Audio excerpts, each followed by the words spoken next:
essas pessoas, esse representante, ele apresenta esse produto, ele apresenta essa marca para essas pessoas que possivelmente se identificam com o produto. E quando há uma unidade de espírito, então aquela pessoa, ela compra aquele produto, ela aceita aquele produto, e ela se torna um com aquela marca, né? Quantos de nós não vemos pessoas, né, que receberam marcas dessa forma, né? Então você encontra pessoas ligadas a marcas de carro, ligadas a marcas dos mais variados produtos na terra. Esse versículo está falando não de uma marca, mas de um selo.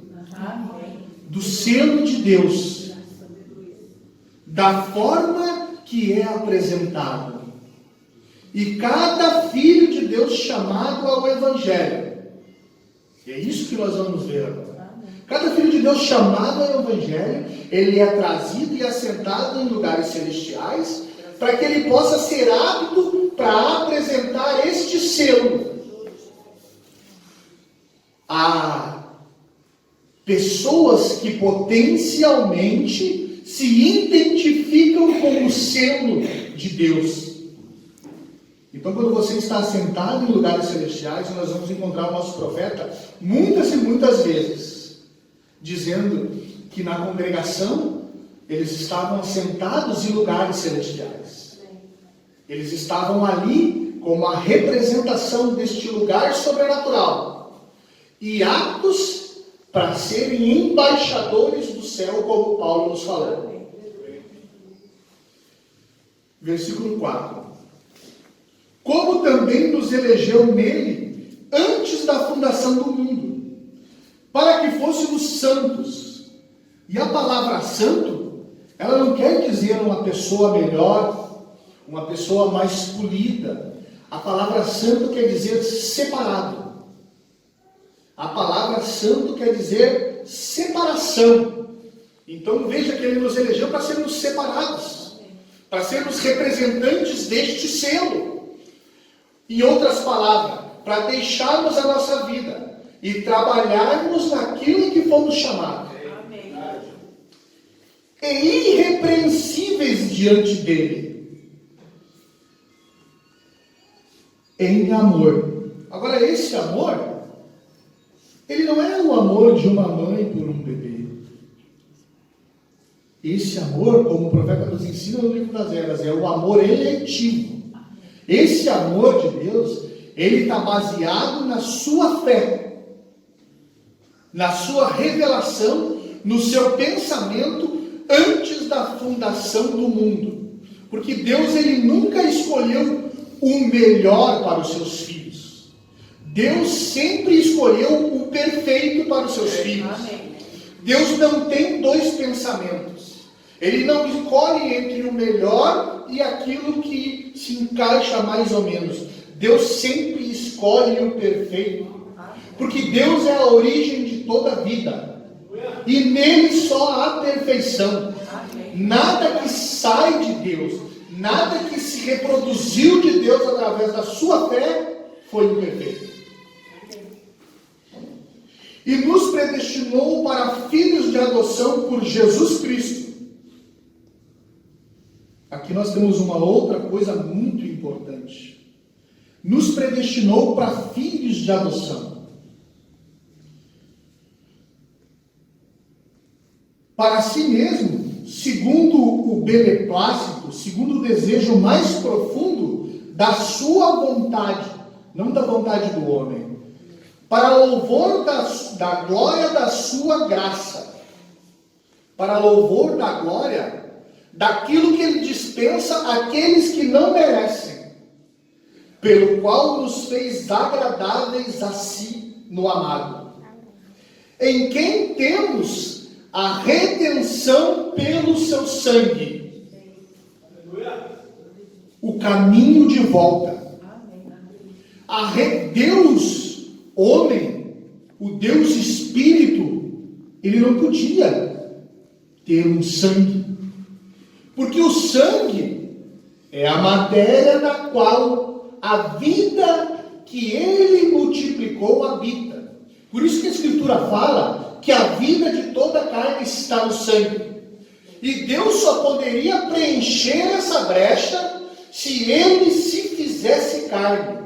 Por isso a Escritura fala que grande é o mistério da piedade, que Deus se fez carne para preencher essa brecha. Então nós encontramos que toda a Escritura, toda promessa na Bíblia, ela é marcada por uma brecha. E toda a brecha que se apresenta nas Escrituras, como o profeta nos ensinou, é preenchida pela manifestação de Deus em carne humana. A saber, nós recebemos a vida através de uma brecha onde o Filho do Homem se manifestou, onde Deus se manifestou em carne humana. E para nós esse foi o mistério da piedade que nos foi revelado.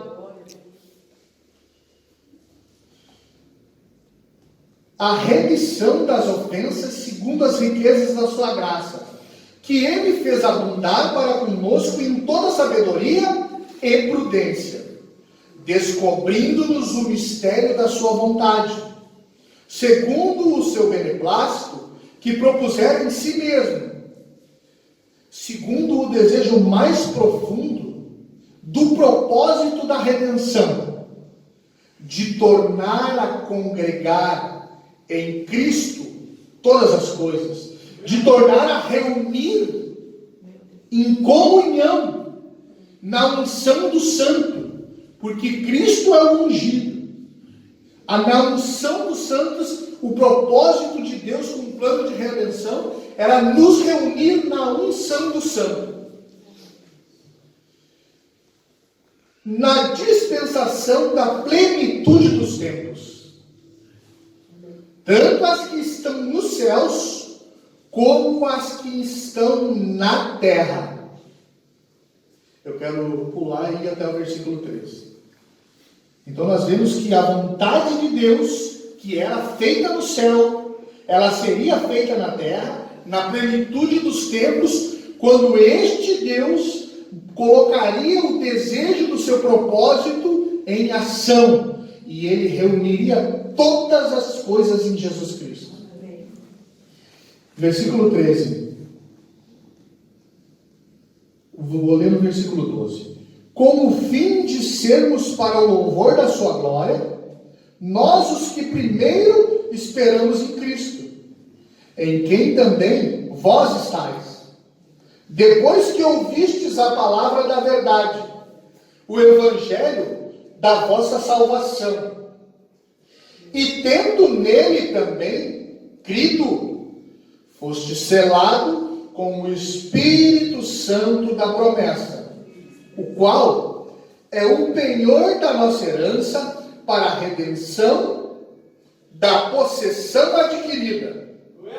É uma expressão que está escondida aqui na Escritura. O qual é o penhor da nossa herança para a redenção, para trazer de volta, para a congregação, para a união, para o princípio da nossa possessão, que foi adquirida por este Cristo. Porque este Jesus é quem tem o direito. E para o louvor da sua glória. Que Deus abençoe a sua palavra. Os irmãos podem se assentar. Eu quero ler lá também. Eu quero falar um pouquinho depois da Escritura. Ainda em Efésios 1. Eu quero falar de uma expressão que está aqui no versículo 5 de Efésios 1.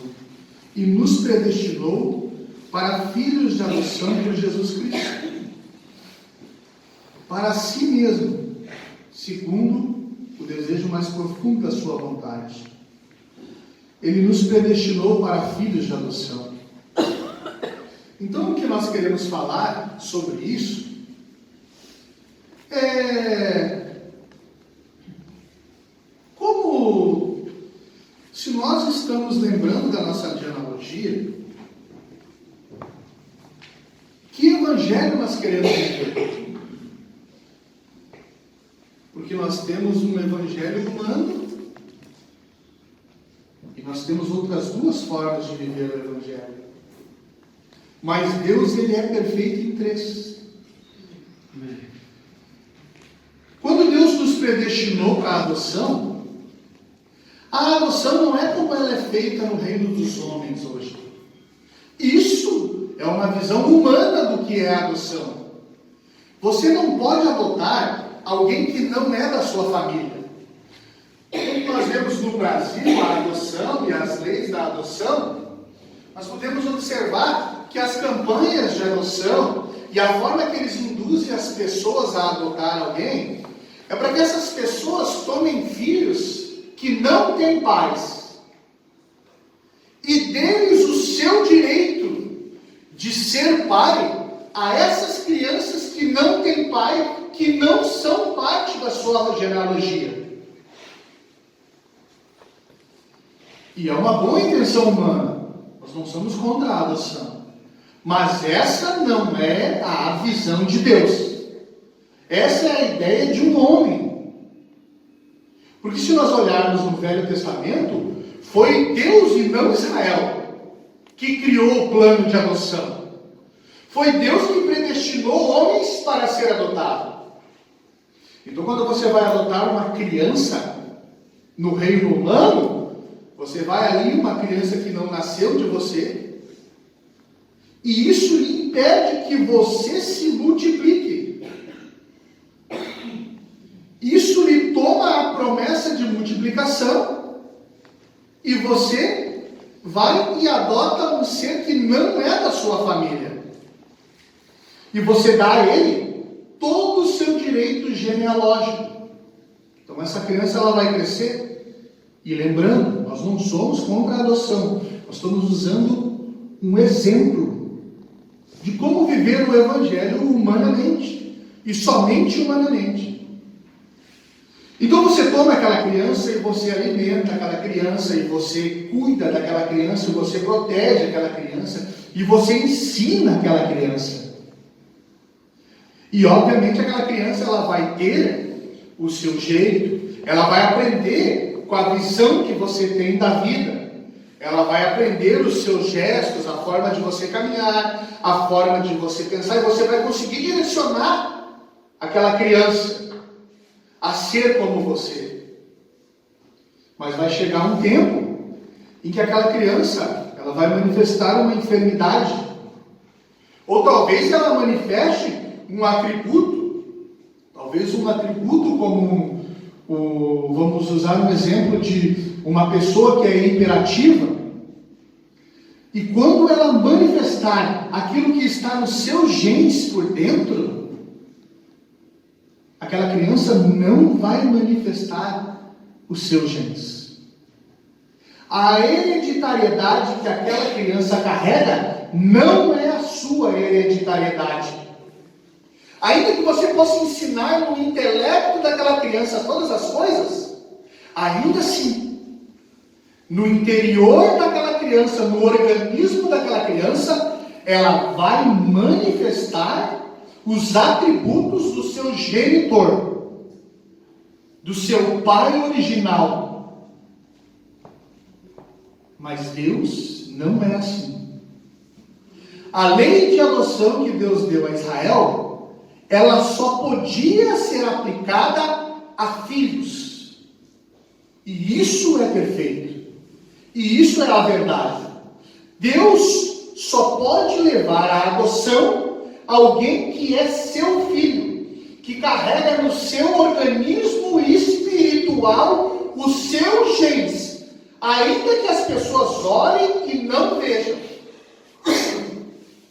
ainda que visualmente, ainda que fisicamente, ainda que no reino humano, aquele ser que tem vida não se pareça com Deus, mas ali no interior, quando esse ser humano é chamado sobrenaturalmente para o plano de adoção, ele está manifestando uma predestinação.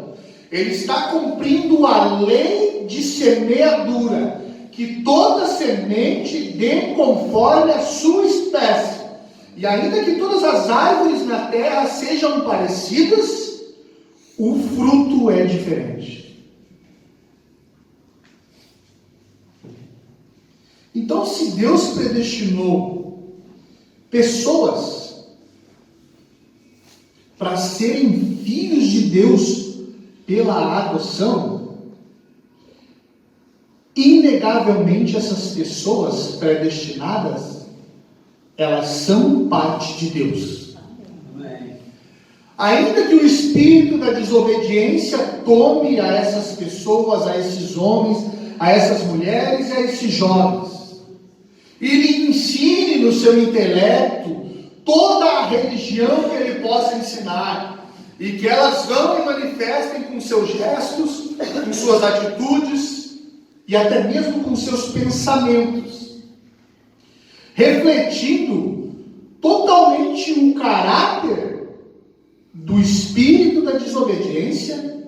Essas pessoas têm no gênese espiritual dela, na semente que foi colocada na alma delas, elas têm lá dentro algo para ser vivificado. E quando elas entrarem em contato com seu genitor, aqueles atributos que estão escondidos atrás daquele caráter, eles vão florescer. E essa raça, ela vai dar os frutos. Essa raça, ela vai ter que se colocar num lugar onde vai se chocar com os seus pensamentos, com os seus intelectos e com tudo que ela pensa sobre religião. E esses atributos estão nela. E esses atributos não estão num lugar onde eles podem ser colocados e tirados. Esses atributos, eles não estão em um lugar de passagem. Porque se nós olharmos para o intelecto humano, esse intelecto humano, ele é um lugar de passagem. Você pode aprender algo hoje e amanhã aperfeiçoar este mesmo aprendizado e aprender mais. Mas Deus não pode aprender mais. Ele não colocaria a sua semente em um lugar que pudesse aprender mais. Mas não obstante a isso, a redenção, ela causa uma evolução nessa vida. Porque essa vida, ela tem que ser convencida e reconhecer que ela está em caminho de volta. Então ela vai evoluindo. Então ela vai trocando, ela vai tirando algo e preenchendo esse espaço com aquilo que emana dela, com aquilo que vem sobrenaturalmente. Amém. Falando abertamente, com aquilo que vem do homem interior. Então, só pode ser adotado na família de Deus alguém que é filho de Deus. Amém. Não pode ser adotado alguém que não é filho. E o chamado para essa adoção, ele é sobrenatural. Por isso que a Bíblia fala que muitos são chamados, mas poucos são escolhidos. Porque o espírito da desobediência, ele preencheu o intelecto de muitos, que foi o seu intelecto preenchido. E quando eles chegaram em momentos de decisão, eles manifestaram o atributo do seu genitor, daquele que tinha corrompido a sua semente.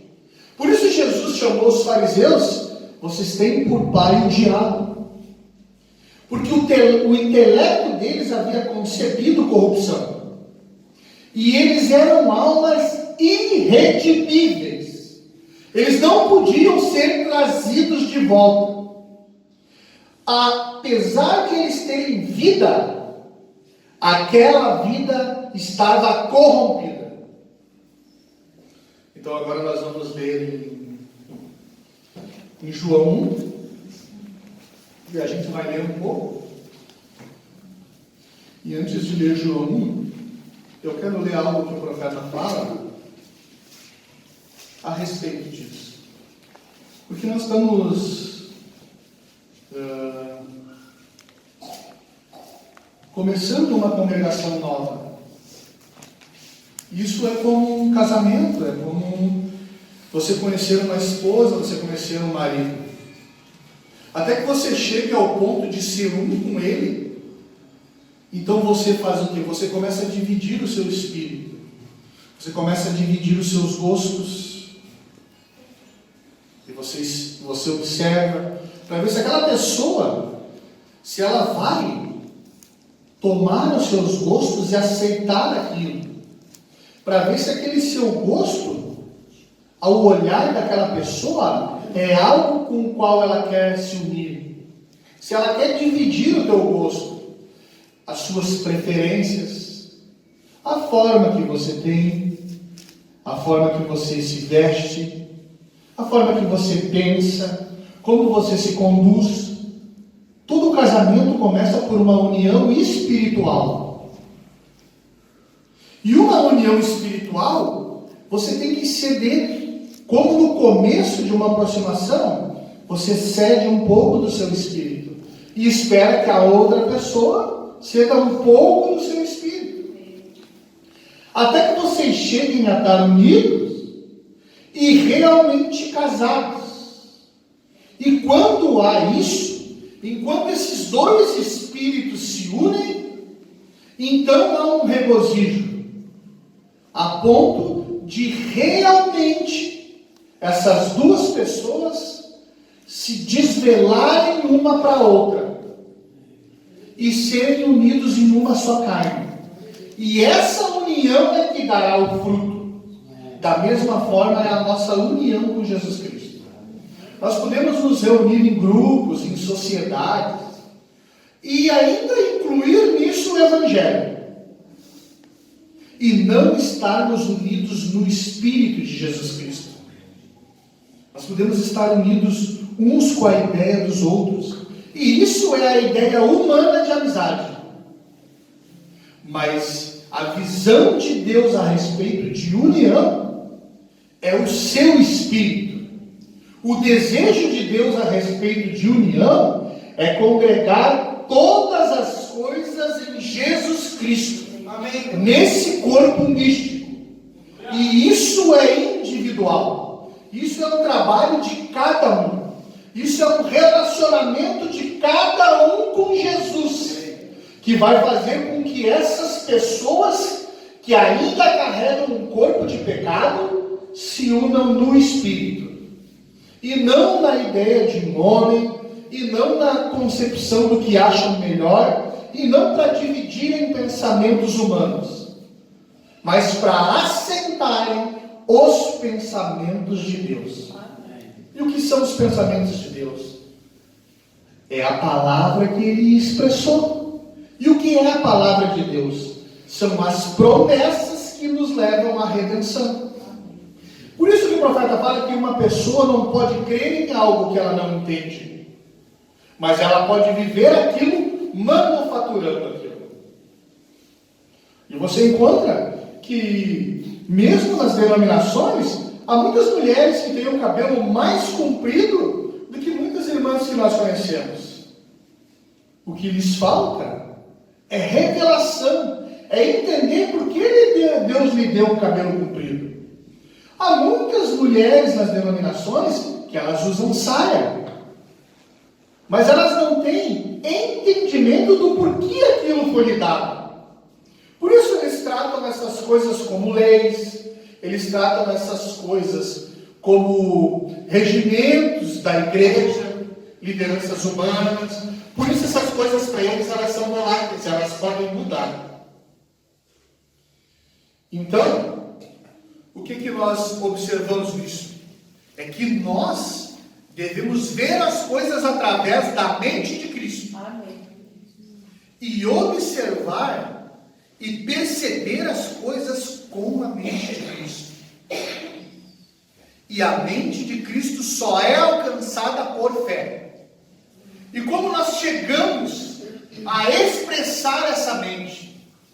Porque lembre, se você está nos pensamentos de Deus, se você foi predestinado para ser adotado, então você carrega em você a mente de Cristo.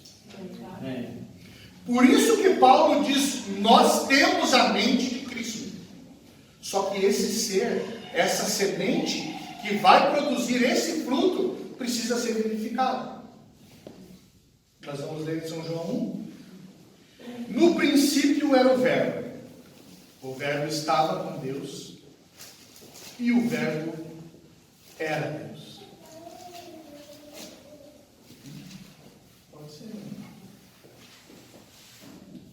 Ele estava no princípio com Deus. E todas as coisas foram feitas por Ele. E sem Ele, nada do que foi feito se fez. E nele, no Verbo, na palavra, estava a vida. E a vida era a luz dos homens.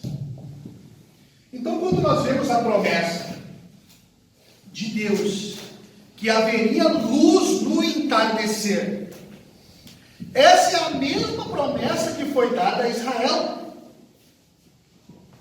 Que haveria luz naquele litoral, naquela praia, que humanamente a vida que estava no Verbo seria manifesta naquela cidade, naquele lugar, para que aquele povo visse a vida a qual ele estava predestinado. E o profeta fala a respeito disso, né? Então eu quero seguir um pouquinho. Na mensagem à Arca, no parágrafo 6, o profeta fala a respeito de uma promessa que ele recebeu. E se você estiver em comunhão com Deus, você vai ter certeza dessas promessas. Porque foi dessa forma que Abraão caminhou. Se nós olharmos na vida de Abraão, você vai perceber que Abraão foi chamado, como todo crente é chamado ao Evangelho. Ele foi chamado por uma voz sobrenatural a seguir um Deus invisível que ele não via, mas que ele ouvia. Amém. E com o passar do tempo, crendo neste Deus invisível, reconhecendo esta voz inaudível, então Abraão teve um encontro com esse Deus. Ele começou tendo uma comunhão espiritual com Deus.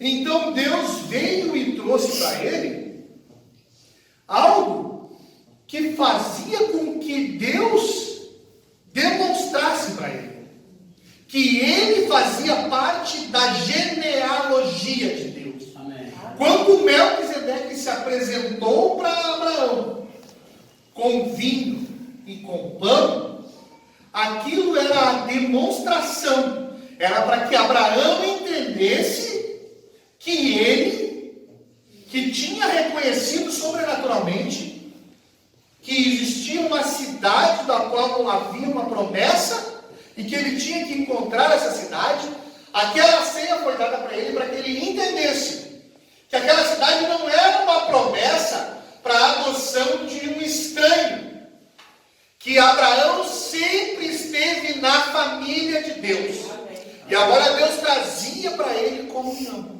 E se nós olharmos a sequência dos fatos da vida de Abraão, você vai perceber que Abraão lavou os pés de Deus.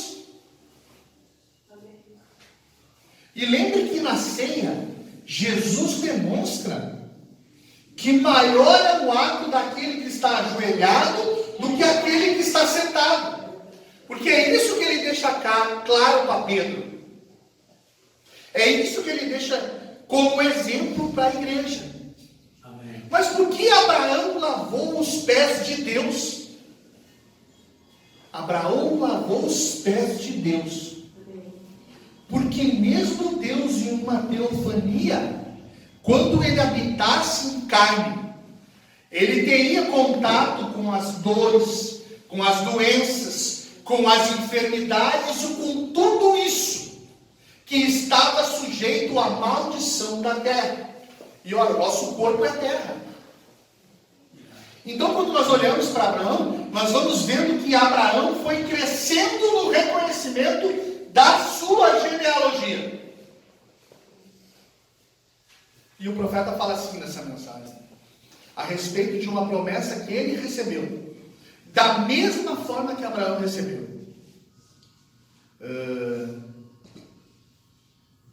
Bom, eu vou ler a partir do parágrafo 1, na mensagem A.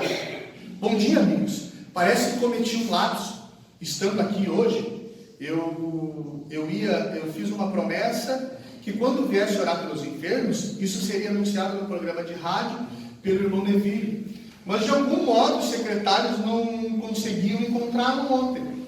E esta foi a razão pela qual isso não foi publicado, não foi anunciado na rádio. E algumas pessoas haviam telefonado e queriam receber oração nessa manhã. Então eu fiquei um pouco emocionado quando falaram da chegada de um novo garotinho, assim como sempre estou agradecido por isso.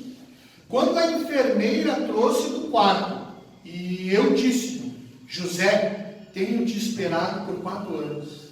Estou realmente feliz por estar aqui.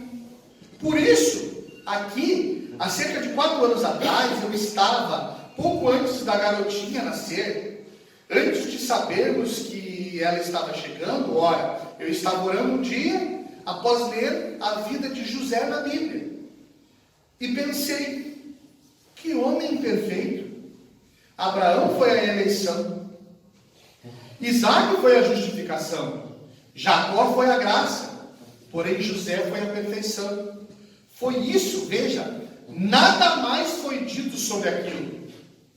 Então pensei em José, como ele nasceu, amado do seu pai.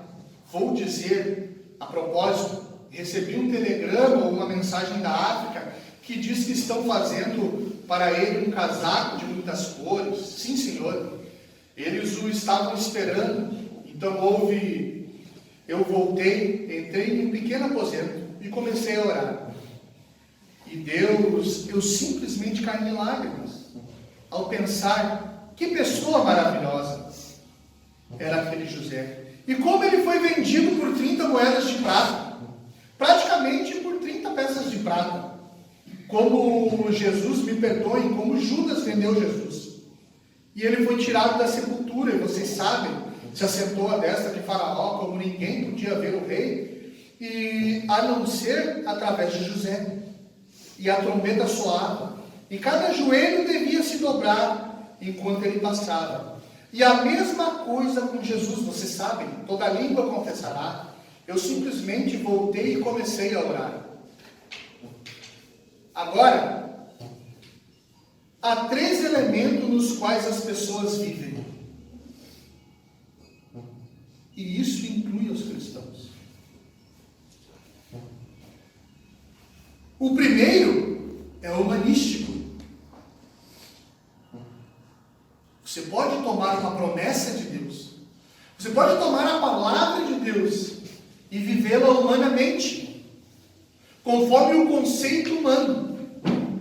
Nós vemos que na lei da adoção, é isso que os seres humanos têm feito. Eles tomaram humanamente uma lei de Deus e eles têm aplicado ela conforme a mente humana. O segundo é a revelação divina. É saber qual é a verdadeira lei de Deus. É sair além do reino humanístico, daquilo que a gente pensa sobre as promessas de Deus. Ainda que esse seja um estágio na redenção. Você pode tomar o Evangelho e as promessas do Evangelho e pode viver segundo os seus pensamentos a respeito das promessas. E não tomar os pensamentos de Deus a respeito da promessa. E quando você faz isso, é um fato. Você se encontra distanciado de Deus. Porque você faz essas coisas segundo os seus julgamentos e não segundo os julgamentos de Deus. Você toma a sua visão do que é ser um cristão e não a visão de Deus do que é ser um cristão. Você toma a sua visão da promessa de Deus e não a visão de Deus do que são as suas promessas.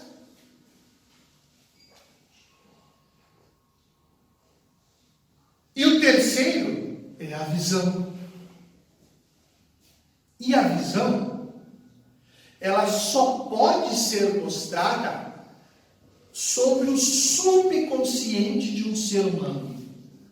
Alguém que possa ter tal contato com Deus, que Deus possa manifestar a sua vontade e os seus pensamentos que ele carregava antes da fundação do mundo, na parte de trás da sua mente.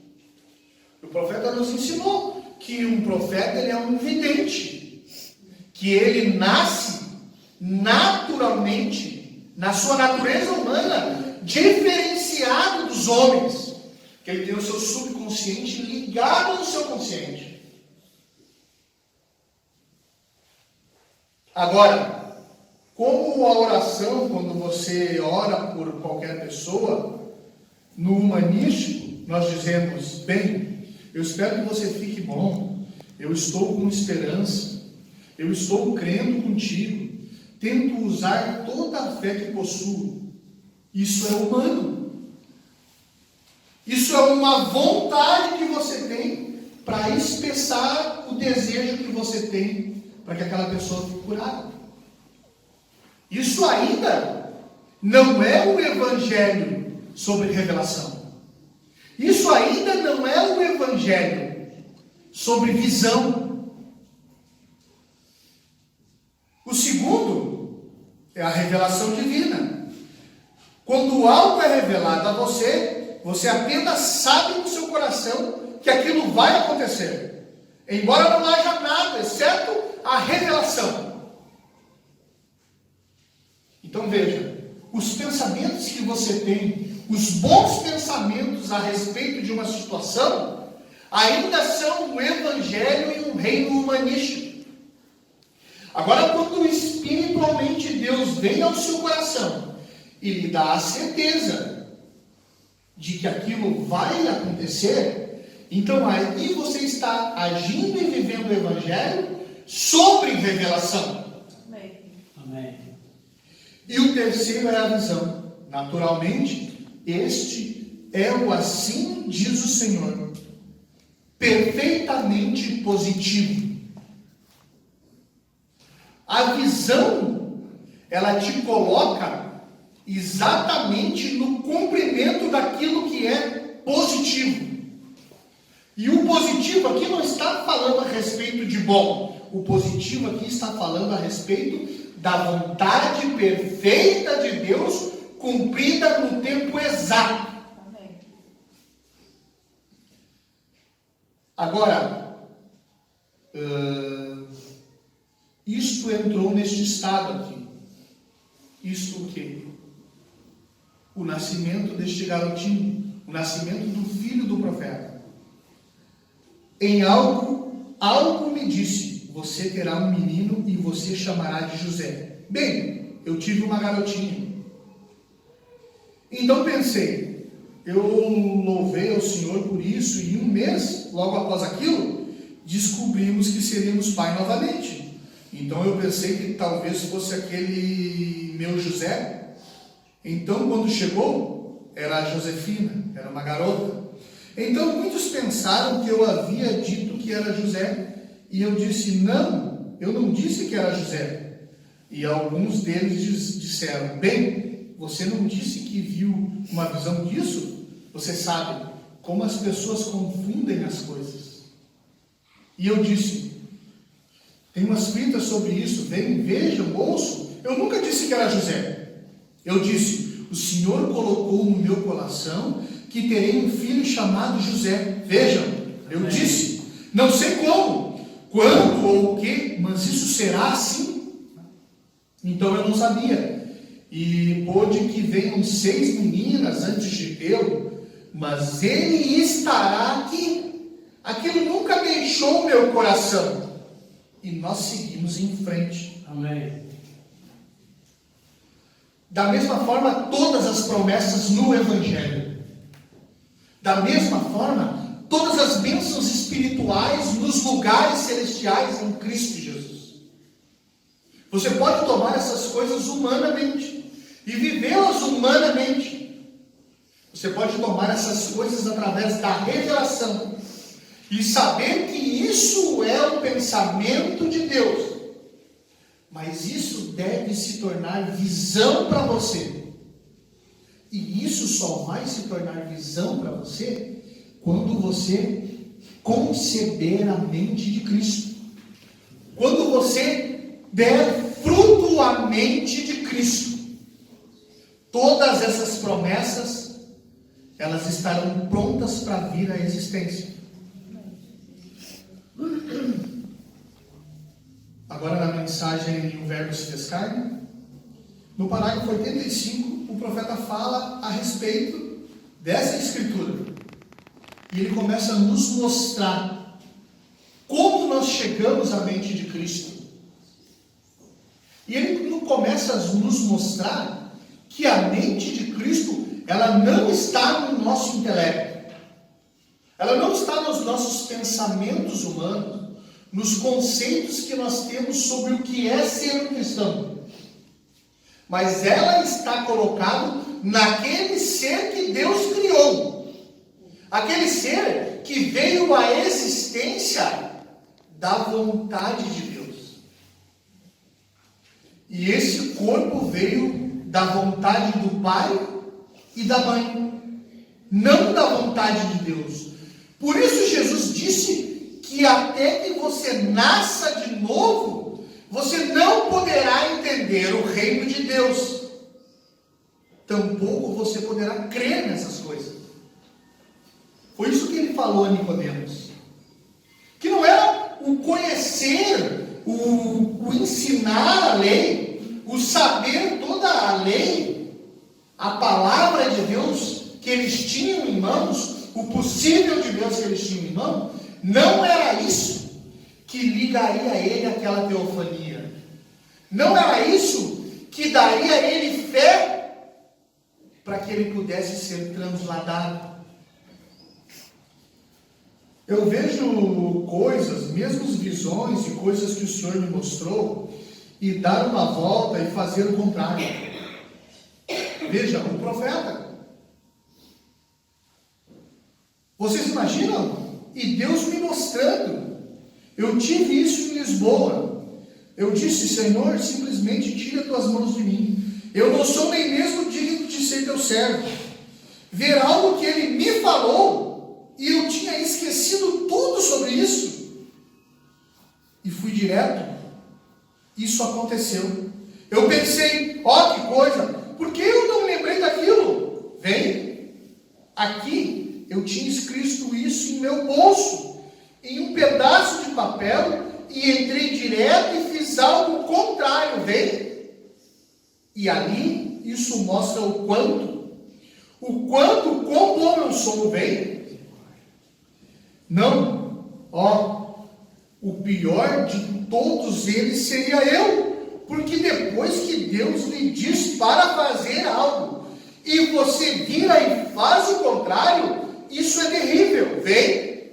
Então vocês percebem? Não importa quem seja o homem, ele não é nada mais que um ser humano para mim.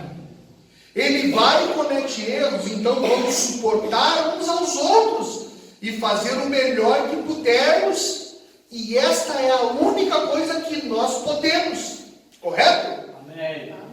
João agora, no primeiro verso, todos têm suas Bíblias abertas. No princípio, quero dizer, para começar, no princípio era o Verbo. E o Verbo estava com Deus, e o Verbo era Deus. E ele estava no princípio com Deus. Vamos descer aqui para o verso 14. E eu ensinei sobre isso muitas vezes e meditei nisto. Olhem.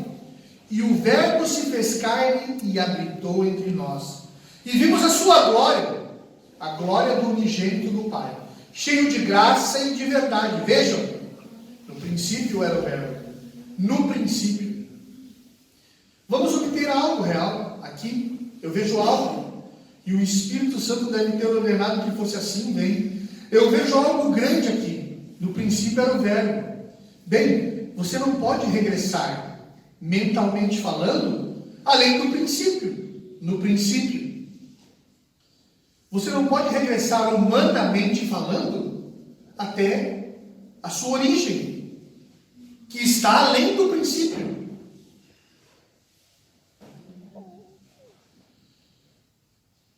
Antes que houvesse um mundo, antes que houvesse uma estrela, antes que houvesse um sol, qualquer outra coisa, antes que houvesse qualquer criação, isto é, no princípio,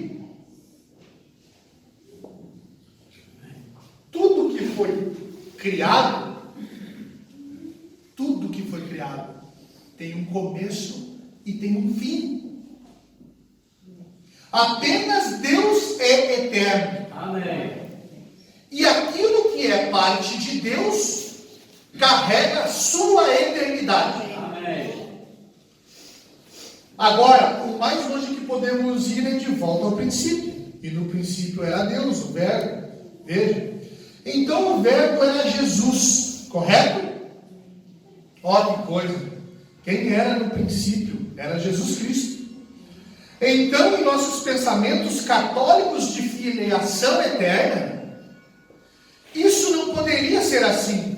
Porque se ele era o Filho de Deus, ele tinha que ter um começo de tempo.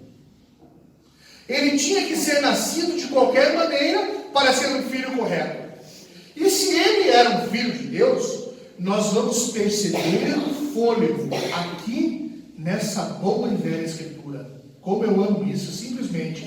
Você se sente em casa quando entra nisso, vocês sabem? Vocês a amam? No princípio era o Verbo estava com Deus e o Verbo era Deus.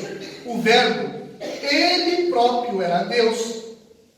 E o Verbo se fez carne e habitou entre nós e vimos a sua glória como a glória do unigênito. Vocês veem? Vimos o Verbo que estava no princípio, se tornou carne aqui na terra. Agora, que coisa maravilhosa pensar que Deus se fez carne para tirar o pecado. Agora, se pudéssemos pegar as superstições do mundo, como eles adoram e desejam se tornar bons, agora nós entramos no mundo religioso. Algumas de suas denominações ali, ou seitas, eles pensam, se um homem se torna realmente bom, ele se torna um Deus. E ele é um Deus então. E eles o adoram como um Deus. E então, outra razão pela qual eles adoram isso dificilmente pode ser ensinado em uma audiência mista como essa. Mas o germe de vida vem do macho. Vem? Eles pensam que a vida repousa ali. Como se constrói um ídolo? Quando um homem se torna bom, então as pessoas passam a reverenciá-lo. Então as pessoas passam a buscar nele aquilo que elas não veem nelas. E isso inconscientemente é uma lei de Deus. Porque eles vão buscar naquele homem a vivificação da semente que eles carregam. É verdade. Porque a lei de Deus diz que o macho carrega a semente. É isso que o profeta está falando. Então, quando você direciona uma idolatria humana, é porque você está reconhecendo uma lei de Deus através de uma visão humana. Então, quando você encontra um irmão bom, um patrão bom, um pastor bom, você tem que perceber que você ainda está olhando humanamente. Se você tomar a filiação naquele ser humano.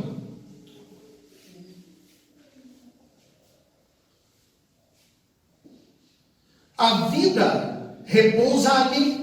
A vida eterna, a vida perpétua, vindo através do macho para o outro. Nós sempre estivemos aqui, Sempre estivemos.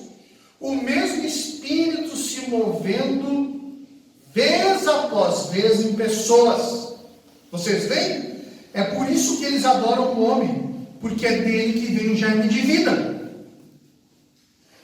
Em outras palavras, é por isso que os filhos de Deus, muitas vezes, eles são temporariamente enganados a seguir uma linhagem humana, porque eles estão vivendo o Evangelho sobre uma visão humana, e não sobre uma visão de revelação, e não sobre a visão de Deus.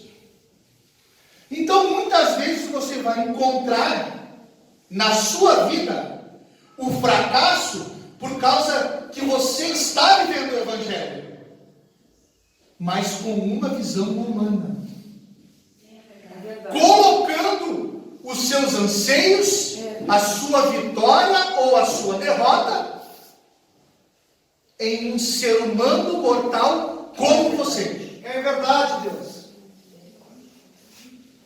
Agora, mas aqui isso nos diz que antes que houvesse um homem, antes, no princípio era o verbo era Deus, e o verbo estava com Deus no princípio. O verbo se fez carne. Agora, mais longe que a mente humana possa ir, isso é o mais longe que podemos voltar agora. Ao princípio, está correto? Mas agora isto é o que vai mais longe que podemos ir pela teologia. Isso é o mais longe que a sua mente pode te levar. Mas você tem que ir além da sua mente e dos seus pensamentos. Por isso a redenção, ela é um processo até chegar ao ponto de origem.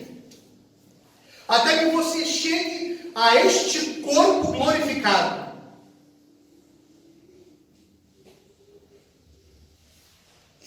Mas a revelação nos leva além disso, correto? Agora, se você estiver ensinando alguma coisa pela teologia, você pensa, no princípio era o verbo estava com Deus, e o verbo era Deus, e o verbo se fez carne e habitou entre nós, vem? Então Deus se fez carne. Então você colocaria a sua filiação ao homem de carne Jesus, que não teve filhos da carne, que teve filhos da palavra falada de Deus, como Pedro nos ensina na sua primeira carta. Ou você chegará à manifestação do Filho do Homem nos nossos dias, e reconhecerá uma filiação humana em William Branham. Porque o William Branham não pôde trazer filhos da carne à sua existência. Porque ele, como homem, era humano. Mas o Espírito Santo, manifestado em carne humana, é ele, o Espírito, que carrega a semente, e não o homem que é portador do Espírito. Isso é sem controvérsias, é verdade. Nós cremos nisso, mas agora, antes disso era a palavra.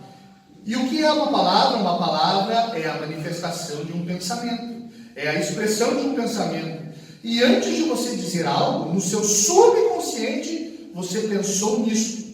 Antes de falar, e isso é correto. Veja, no seu subconsciente, como nós ouvimos aqui, no domingo passado. Não no seu consciente, mas no seu subconsciente. Você pensou sobre aquilo. Na parte de trás da sua mente, você pensou sobre aquilo. Então, no princípio era o verbo. Isso é mais longe que se podemos voltar na teologia. Mas antes de ser verbo era um pensamento, e o pensamento foi manifesto, vocês compreendem? Agora, primeiro ele pensou, ele falou a palavra foi manifesta. E isso, infalível, é Deus. Agora eu quero procurar algumas palavras. palavra da Bíblia são os pensamentos de Deus, dispostos na forma de sementes. Se forem recebidas pelo ser humano e faladas pelo mesmo pensamento que materializou a Bíblia, faz as coisas acontecerem. Veja o que quero dizer? Quão poderosa a igreja deveria ser? Vem, que a mente de Cristo esteja em você, como o homem pensa em seu coração, assim ele é. Então, o que você pensa a seu respeito reflete o que você é. E se você tomar o Evangelho e olhar ele por uma perspectiva humana e viver o Evangelho humanamente, porque você tem que ser atraído por esse caminho, você terá os seus julgamentos sobre você e não as palavras da promessa. Você terá a sua visão de salvação sobre você e não a salvação da promessa. Você terá a sua visão do que é ser um cristão e não a visão de Deus. Você tem tomado uma idolatria e tem tentado e se esforçado conceber uma semente humana de um homem bom. Agora, se aquele mesmo Espírito que disse haja luz, e houve luz, que disse haja árvores e houve árvores, se essa mesma mente que estava em Cristo estiver em você, quanto ela poderia dizer, não haja câncer, e isso aconteceria, e que os olhos dos cegos sejam abertos, e assim seria, vê, este é o seu pensamento.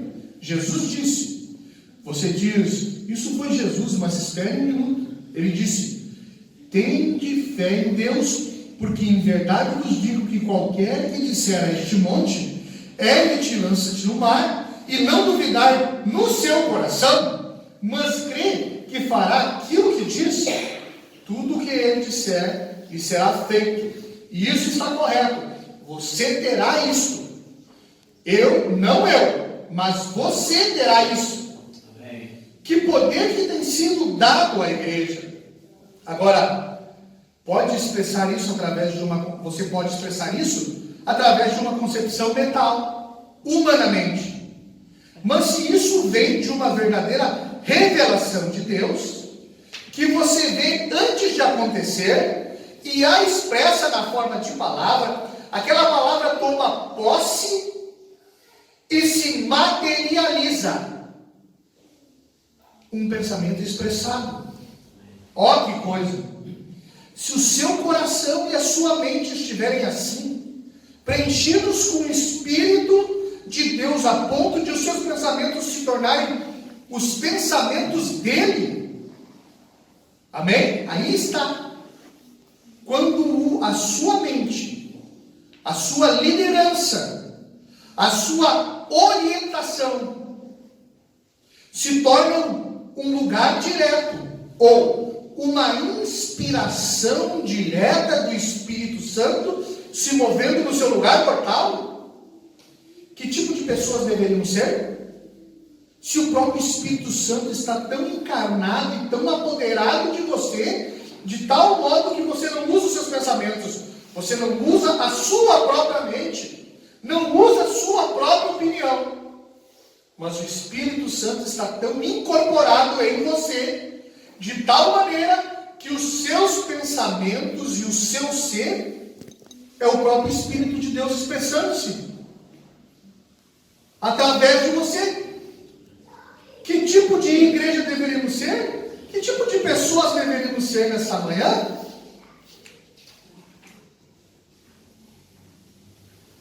Eu quero pular um pouquinho. Se este tabernáculo Brana, nesta manhã, estivesse tão cheio da presença de Deus, bem, que vocês nem mesmo usassem suas próprias mentes, nem mesmo usassem seus próprios pensamentos, nem mesmo tivessem uma alternativa de si mesmos, mas simplesmente fossem guiados pelo Espírito. Aqueles que são filhos de Deus são guiados pelo Espírito de Deus. Então, quando o elemento humano se desvanece e o Espírito de Deus preenche o espaço vazio, quando você se esvazia, então será quando a igreja, no poder da ressurreição de Jesus Cristo, caminhará os seus passos. Amém. Em seu poder, em seus pensamentos. Vocês compreendem o que eu quero dizer? Então seus pensamentos se tornarão palavras, e as palavras se materializarão. E assim é quando a igreja, em seu poder, eu creio que isso está a caminho, quando a igreja estará envolvida, tão envolvida em Cristo, no Espírito Santo, as pessoas tão distantes de si mesmas, não dos ímpios, não dos familiares, não dos irmãos da igreja, mas tão distante de si mesmas,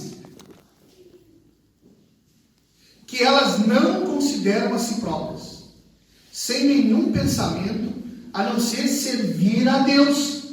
E seus pensamentos se foram. Eles rejeitaram as coisas do mundo. Eles simplesmente se movem no Espírito, vivem no Espírito, procedem no Espírito, caminham no Espírito, e assim cumprem a lei de Cristo. E então o amor de Cristo no coração humano, movendo-se no Espírito Santo, esta grande e maravilhosa igreja seguirá adiante com poder e deidade. Porque a deidade será revelada nos seres humanos, pelo Espírito Santo, tornando realidade o pensamento das suas mentes. Em outras palavras, se nós caminhamos com o nosso entendimento, ainda que seja aplicando o Evangelho em nossas vidas, isso vai produzir os nossos pensamentos a respeito de ser um cristão. Isso vai produzir os nossos pensamentos a respeito de estarmos congregados. Isso vai produzir os nossos pensamentos a respeito da nossa salvação, da nossa adoção, do perdão que nos foi dispensado, do arrebatamento, da volta à terra e de tudo que nos tem ensinado. Na mensagem, o único lugar provido por Deus para adoração, o profeta nos ensina no parágrafo 148, que nós nunca deveríamos mencionar denominação no nosso meio. E o que é uma denominação? É quando você toma um homem para confirmar aquilo que Deus está te mostrando pessoalmente, sobrenaturalmente, e não fica com aquilo que foi te mostrado espiritualmente.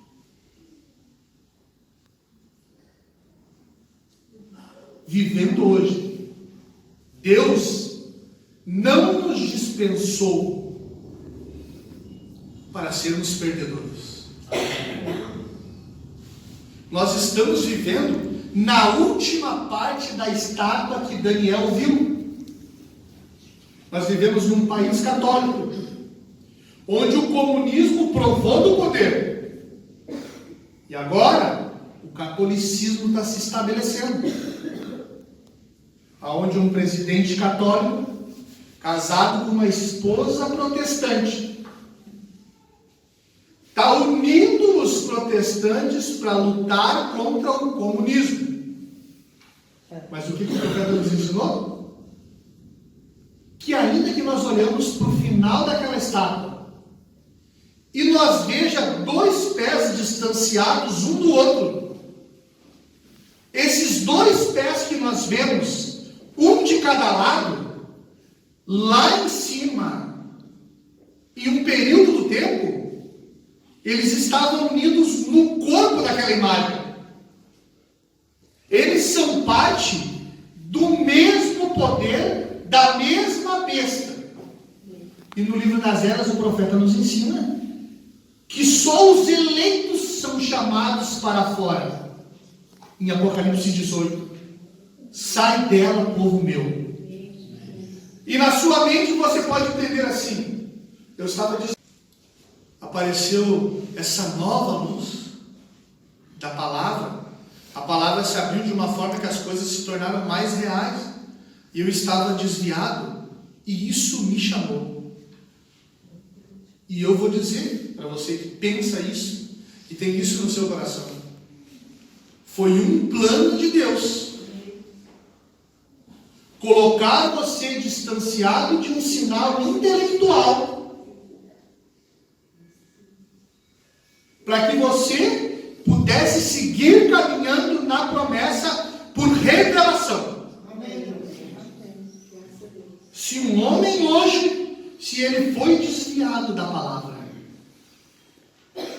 seja qual for a sua queda, e ele foi colocado à parte da caminhada da igreja viva, da mesma igreja que carrega o Espírito Santo do Pentecostes, foi porque Deus predestinou aquele homem para que ele saísse dos seus pensamentos e chegasse à revelação, a viver o Evangelho sobre revelação, e não no reino humanístico.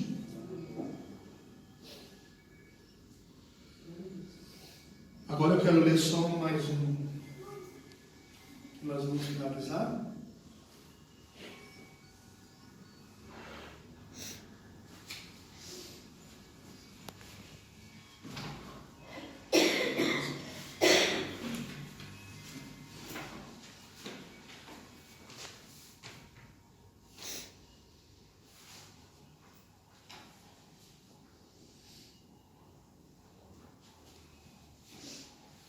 Então, o que nós estamos conversando, né? E praticamente lendo todas as mensagens. Mostrando que o chamado de um cristão, de alguém para ser adotado na família, ele é sobrenatural. E que um chamado sobrenatural pode ser olhado pelo que foi chamado humanamente.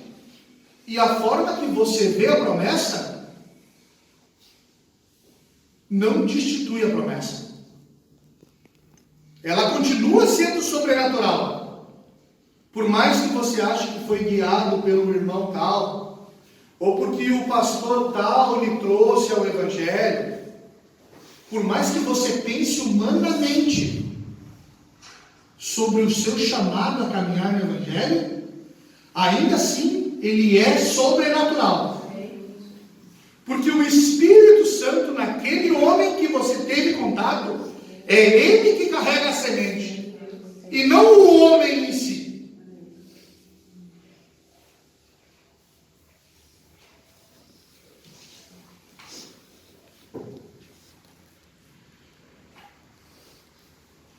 Na mensagem terceiro Êxodo, para que nós estamos olhando? O que foi que nós vencemos, né? Nós que estamos aqui hoje é dia 29 do mês 7 de 2019, né? Eu acho que quase todos aqui têm muito mais tempo caminhando nessa mensagem do que eu, do que muitos outros irmãos aqui. O que você venceu até aqui? Quantos laços, quantos planos que Satanás colocou no seu caminho, que muitos ao seu redor foram enredados com esses laços, e você seguiu à frente. E você chegou ao dia de hoje com uma mente limpa, com uma disposição sobrenatural para continuar. Amém. Para recomeçar. Obrigado, Jesus. Para dar andamento na sua vida. Porque você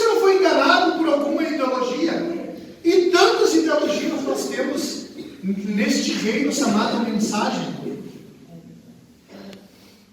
Tantos homens com ideias, tantos cristãos vivendo o evangelho humanamente, disputando o território humano, disputando títulos, disputando domínio, disputando potestades, manifestando dons.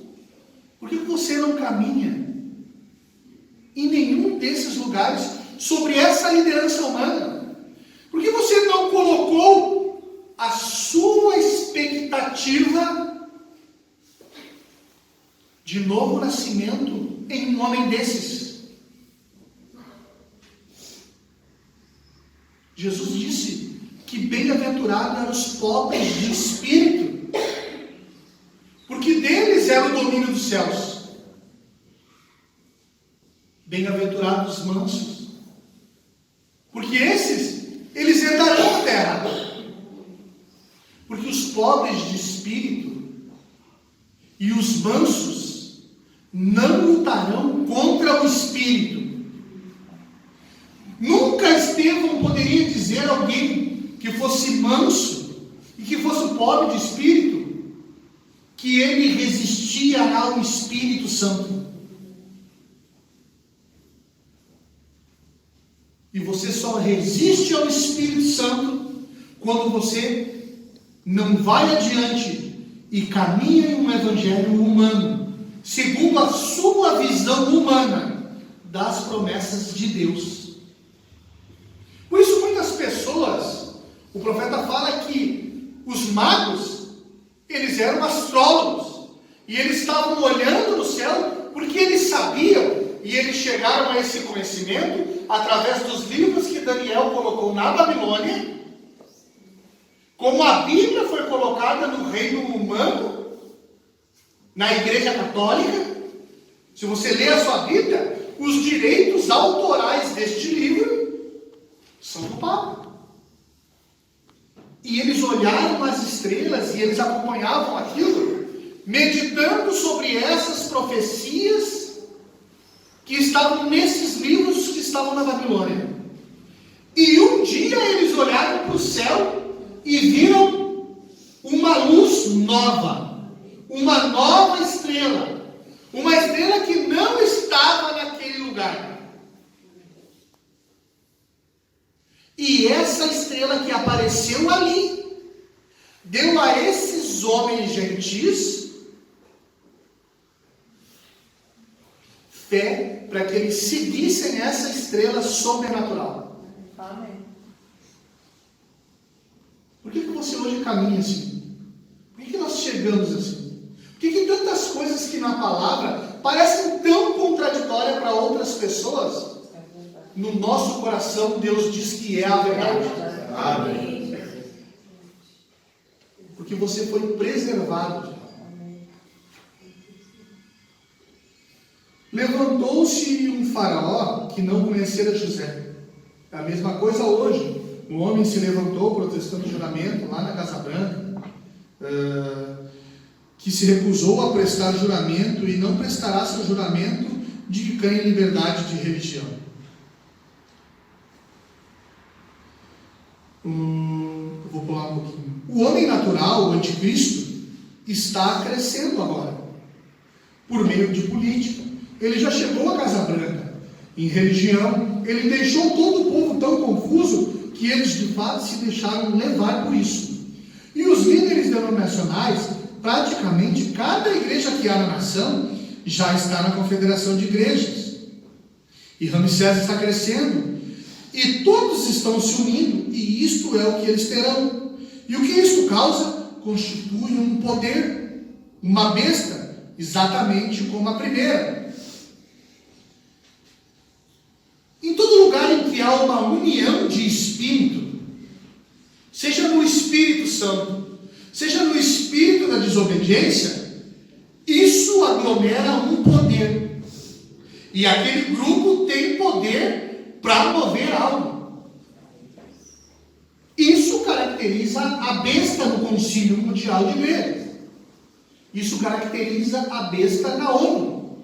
são reuniões humanas, onde eles juntam seus espíritos, seus anseios, e eles têm poder para agir. E eles movem qualquer coisa na face da terra, porque eles se juntaram nesse poder. Da mesma forma como nós lemos antes, todos aqueles que se unem no Espírito de Jesus Cristo, no corpo sobrenatural de Jesus Cristo, ajuntados, congregados em Cristo, eles também movem qualquer coisa na terra, mas eles também movem qualquer coisa no céu. Então há uma perseguição que vem sobre todos aqueles que não se unem a isso, um boicote. E será tarde demais, então, você já recebeu a marca. Não diga, eu farei isto, então melhor fazer agora. Não diga, eu farei isso lá na frente. É melhor fazer agora. Não diga que você vai viver um evangelho além do evangelho humano agora. Diga que você está vivendo, faça isso, viva isso, tenha uma ação sobre isso. Não aceite um evangelho intelectual. Não aceite viver abaixo daquilo que Deus predestinou para você. Porque isso não vai te destituir das promessas. Você apenas perderá tempo e alcançará cicatrizes. Ambos estão crescendo novamente e será um confronto desses dias. O tempo não está longe quando virá um confronto, como natural, como a Escritura diz.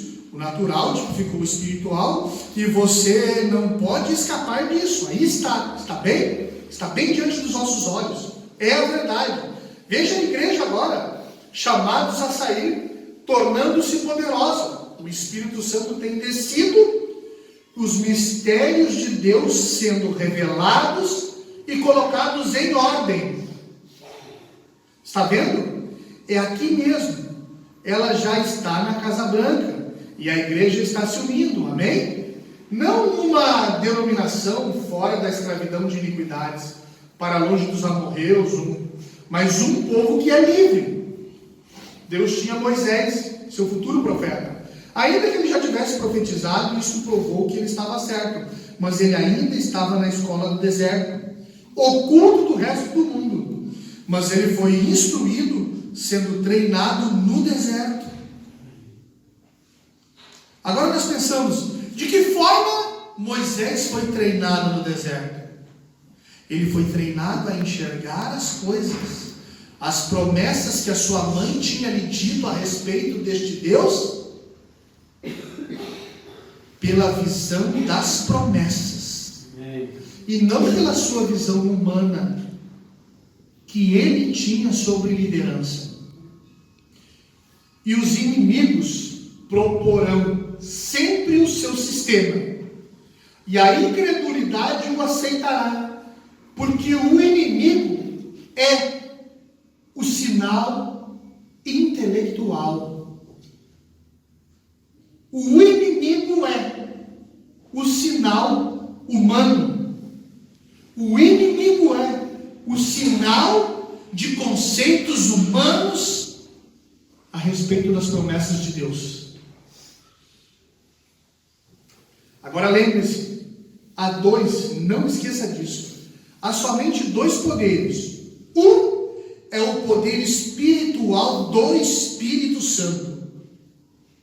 Agora, parafraseando eu, isso não é algo invisível. O espiritual, ele é o real, ele é o positivo, é isso que o profeta fala. Desde que ele seja liderado pelo homem interior. Então ele trará frutos, e frutos naturais, em atos e em promessas. O Evangelho, ele é sobrenatural. Ele toma um homem perdido humano, e ele traz aquele homem à mente de Cristo, aos pensamentos que ele estava antes da fundação do mundo. E esse homem produz aqui na terra, no natural, as promessas de Deus para o seu dia. E outro que é o diabo operando através do poder intelectual. Porque foi aí que ele entrou lá no jardim do Éden. Através de poderes intelectuais. Fazer Eva crer em concepção intelectual contra a palavra de Deus.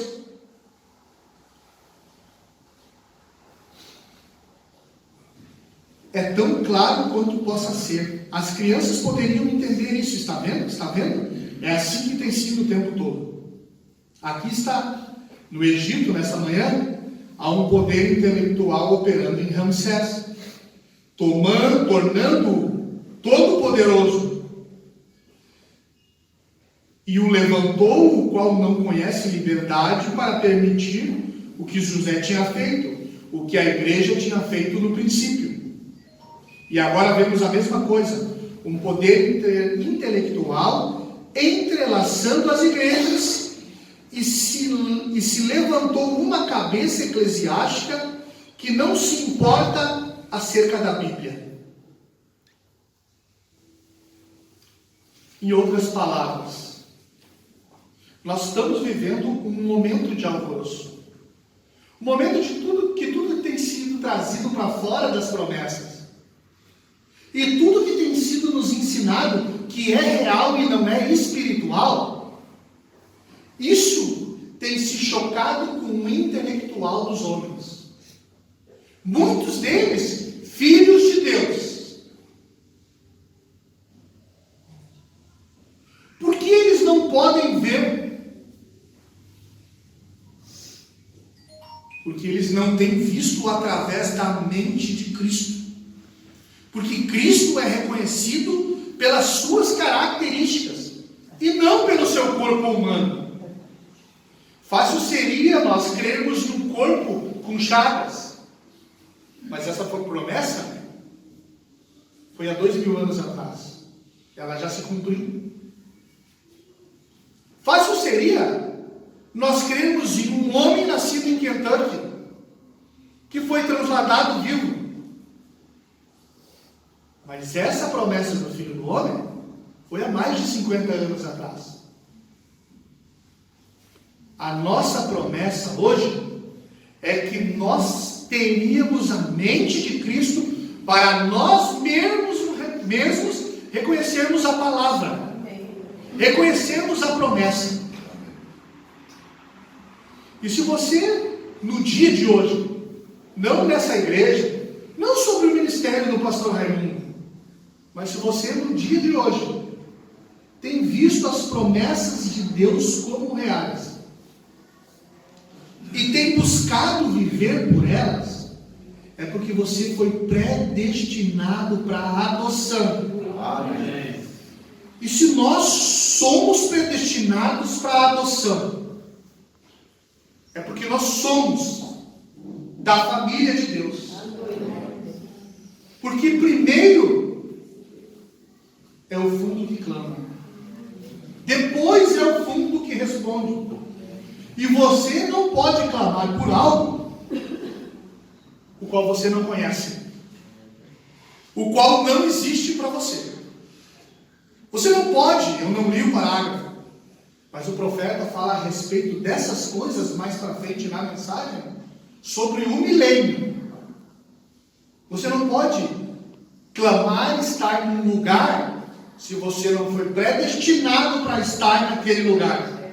Você não pode ter o desejo de ser algo se você não foi predestinado para ser aquele algo. Se você foi predestinado para ser como Jesus, então você foi chamado para fora do sistema e de um sinal intelectual. Ainda que o sinal intelectual pareça mais espiritual do que a verdade. Mas o sinal intelectual, ele nega a eficácia da palavra. O sinal intelectual, ele não está em um exército invencível. Ele está em um exército vencível. E se você venceu o sinal intelectual,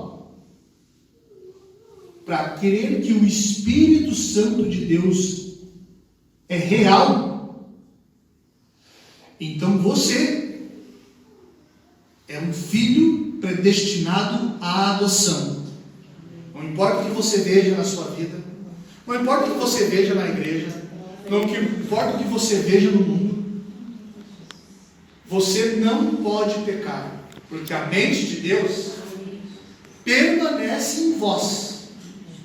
E toda vez que você se deparar com a incredulidade, esteja você onde estiver, porque a promessa não diz que os filhos de Deus, eles resistiriam à incredulidade só na igreja.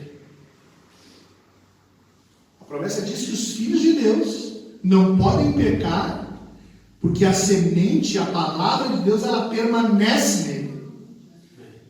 Você foi predestinado porque você sempre foi filho.